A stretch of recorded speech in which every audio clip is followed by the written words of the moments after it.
It started with a food delivery order after a late shift. Nothing unusual. I was exhausted, didn't feel like cooking, and ordered the same kind of meal I usually do when I'm tired. The app said delivery would take around 30 minutes. About 15 minutes in, I got a message from the driver. "Rough day again?" I paused. I hadn't said anything in the order. I just ordered food. I replied, "Yeah, pretty tired." He responded almost instantly. "Figured. You usually order when you're like this." I remember laughing a little, thinking it was just some casual small talk thing. When he arrived, he was normal enough. Cap low, standard uniform, bag in hand. Nothing stood out about him, which is probably why I didn't think much of it. But after he left, I noticed something written on the receipt. "Try to sleep earlier. You look exhausted." That should have been the end of it. But the next night I ordered again. Same driver, different restaurant, different account even, just to test something I didn't fully understand yet. 10 minutes later, another message. "You're home late again." I stared at my phone for a while before replying, "How do you know that?" "You always are." That was the exact word he used. Always. When he delivered the food, I didn't open the door right away. I watched through the peephole. He wasn't on his phone like most drivers. He was just standing there, waiting, like he already knew I was watching.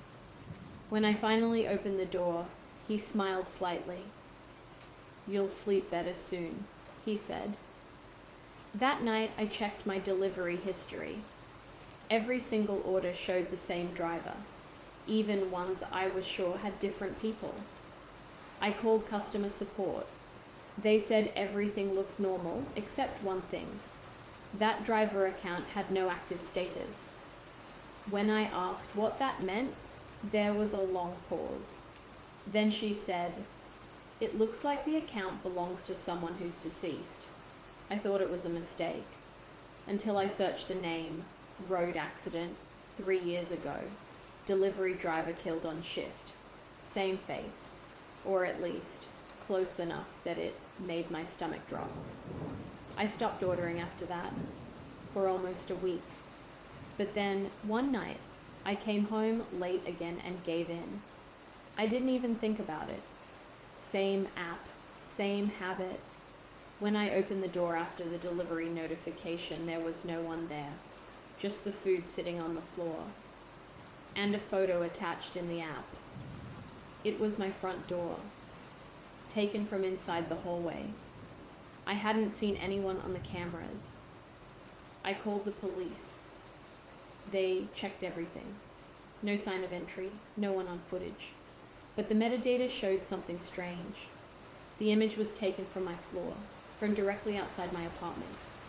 That night, I stayed somewhere else. At 2 a.m., I got another notification. Delivered. Then, you didn't open the door. I deleted the app, or tried to. It stayed on my phone like it wouldn't fully disappear. The next morning, I went back with a friend. On my kitchen table was a delivery bag, still warm. Inside was food I never ordered. On the receipt, it said, "Delivered by Michael." That name matched the driver from the crash report. We left immediately. I changed apartments after that. New place, new number, new account. Nothing happened for a while, until I ordered food again months later. Different city, different everything. When the driver arrived, I opened the door. He handed me the bag and looked at me like we'd met before. Then he said, "Long time." My stomach dropped. "That's not possible," I said. He smiled faintly. "You always say that," and walked away like nothing was wrong.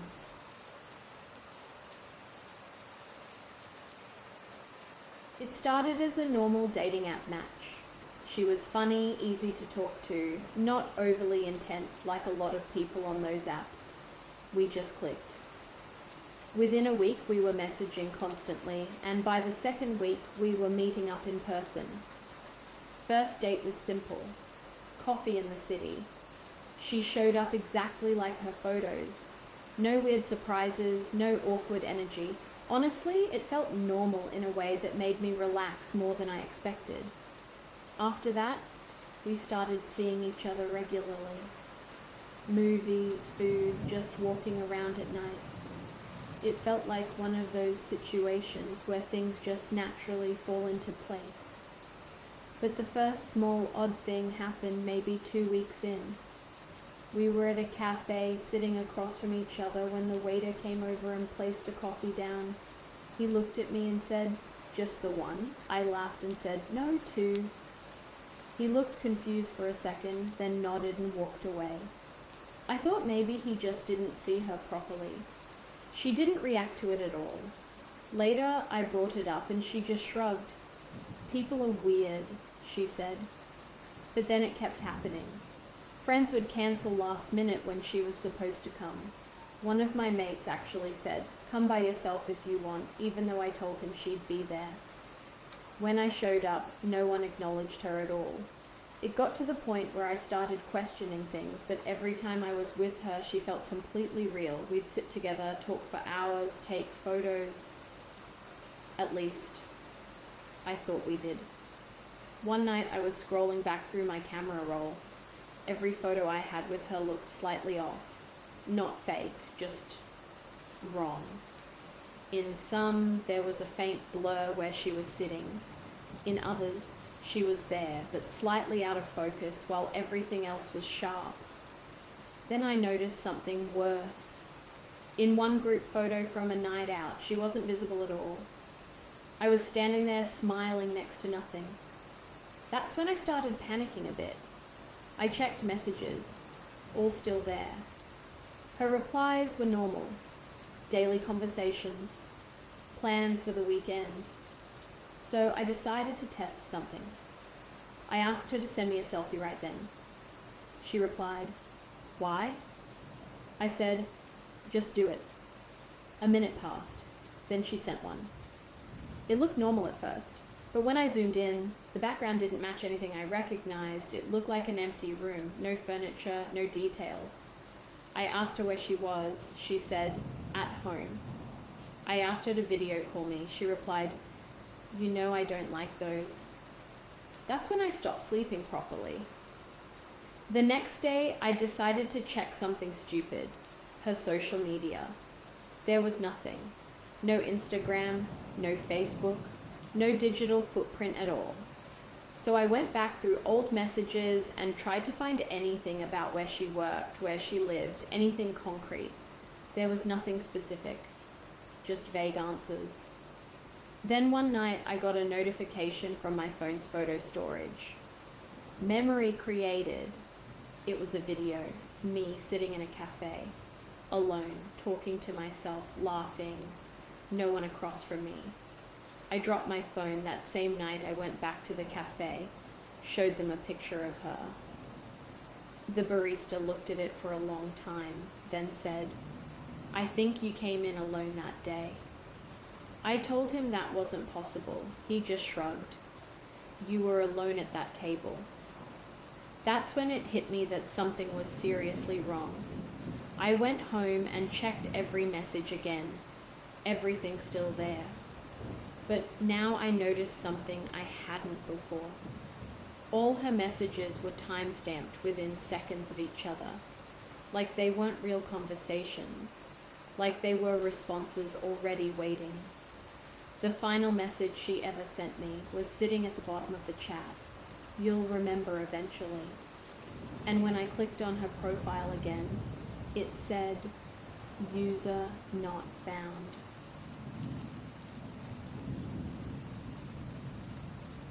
I first noticed her in the window across from my apartment. It was always the same time, 11:13 p.m. Every night, without fail, a woman would appear in the exact same window of the building opposite mine. She'd just stand there, completely still, looking straight ahead. At first, I didn't think much of it. People stand at windows all the time. But what made it strange was how consistent it was. Same time, same position, same stillness. Every night at 11:13, she was there. And then, a few minutes later, she'd be gone. No movement, no light switching off. Just gone. After a while, I started paying attention to it more than I wanted to. One night, I waved. After a second delay, she waved back. That delay stuck with me. It felt off. So I tried it again the next night. Same thing. I wave, she waves back. Always a slight delay. Eventually, I started recording it. Every night, she appeared exactly at 11:13. Never early, never late. Just there. But when I zoomed in on the footage, I noticed something that unsettled me. She wasn't looking directly at me. Her gaze was slightly off, like she was looking just past me. That's when I stopped waving. I tried to ignore it for a few days, but I kept checking the window anyway. Eventually, I decided to look into the building. According to public records, the apartment across from mine had been vacant for years. No tenants, no recent activity. That didn't make sense because I had seen her every single night. One night, I noticed the lights in that apartment turn on earlier than usual. At 10:50 p.m., the room was empty. But at exactly 11:13, she appeared again. Same position, same stillness. That's when I decided I needed to see inside. I made up an excuse and went into the building. No one stopped me. I went up to the floor directly opposite mine. The apartment door was slightly open. Inside, it was completely empty. No furniture, no signs of life, until I reached the bedroom. That's where everything changed. The walls were covered in printed photos. All of me.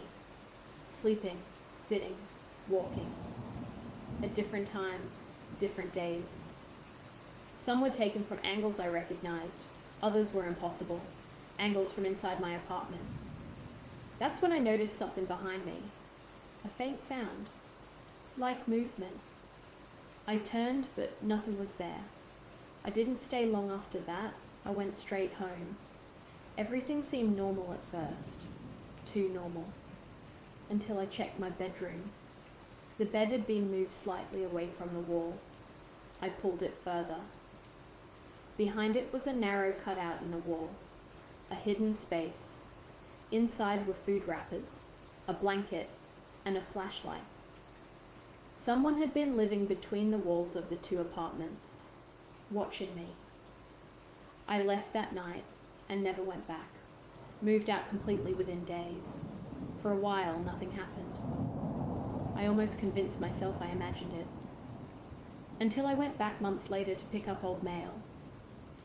I stood outside and looked up at my old window. It was 11:13 p.m. and she was there again. Same window, same stillness. But this time she wasn't looking across anymore. She was looking directly at me, and she smiled. I hope you've been enjoying these stories just as much as I've been narrating them. Because here's a bonus story, because why the heck not? It started with my phone acting slightly off, nothing dramatic, just small things I couldn't really explain at first. Apps taking a second longer to open. A slight delay when I unlocked the screen.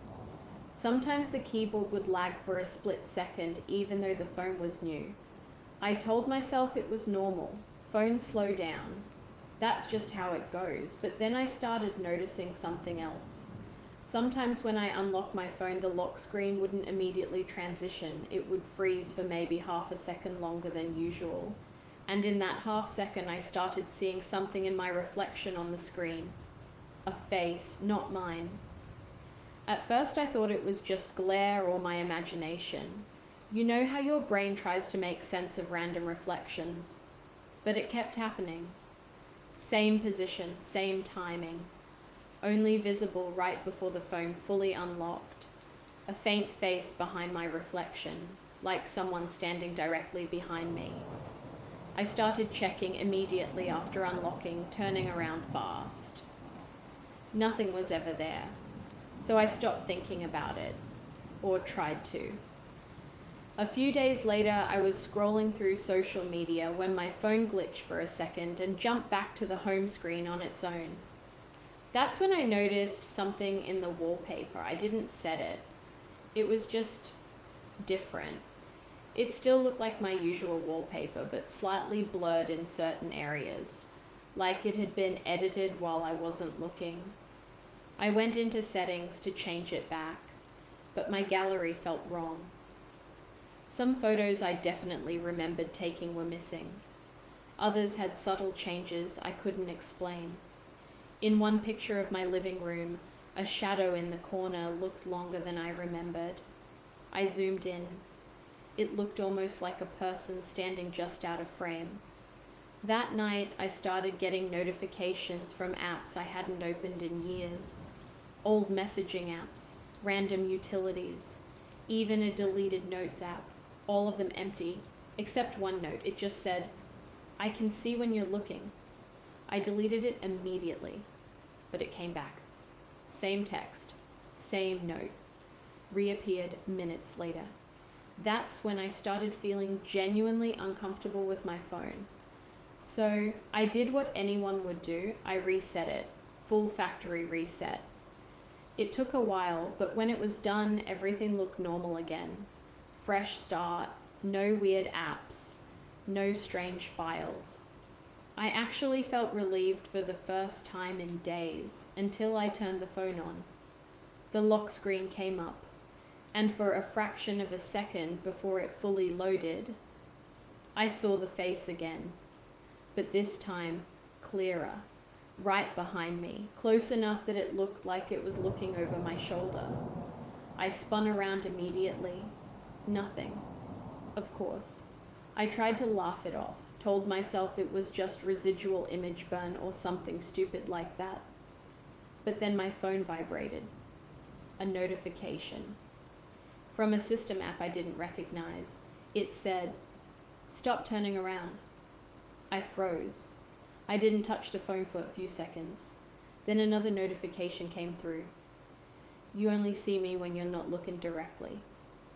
That made my stomach drop. I slowly lowered the phone without turning around. I just stared at the wall in front of me, trying to stay still, trying not to react. The phone vibrated again, and again. A stream of notifications now, each one slightly more direct. "You checked again. You always check again. You're doing it right now."